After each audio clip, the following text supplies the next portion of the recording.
અરે બેંકમાંથી પૈસા લીધા છે તો શું થયું? હા, એજન્ટને કંઈ લાયસન્સ મળી જાય છે આપણને ગમે ત્યારે ફોન કરવાનો?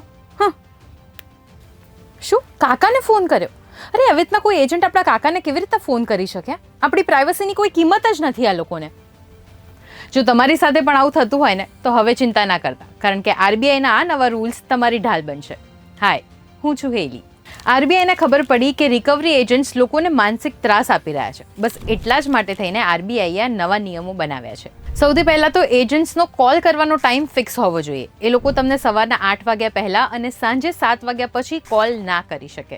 સેકન્ડ છે નો સોશિયલ શેમ, એટલે કે આરબીઆઈના એજન્ટ્સ છે એ તમારા ફ્રેન્ડ્સ કે ફેમિલી મેમ્બર્સને કોલ કરીને તમારા લોન વિશેની જે અંગત વાત છે એ એમની સાથે શેર ન કરી શકે.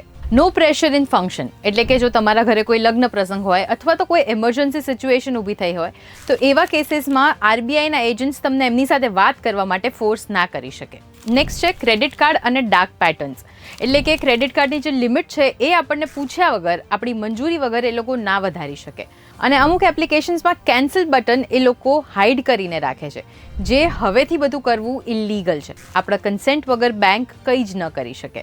તો હવે આપણે ડરવાની નહીં પણ જાગૃત થવાની જરૂર છે.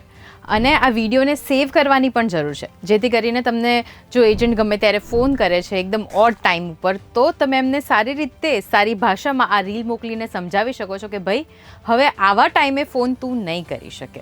શું તમને ક્યારેય રિકવરી એજન્ટનો આવો ખરાબ અનુભવ થયો છે? જો ક્યારેક થયો હોય તો કમેન્ટ્સમાં ચોક્કસથી લખજો, જેથી કરીને જે પણ બીજા લોકો આ વિડીયો જોઈ રહ્યા છે, તમારી કમેન્ટ્સ વાંચી રહ્યા છે, એમાંથી એ લોકો પણ જાગૃત થાય અને એમને પણ આઈડિયા આવે કે માર્કેટમાં શું ચાલતું હતું અને એના પછી શું ખરેખરમાં કોઈ પ્રકારના ચેન્જીસ આવે છે કે નહીં.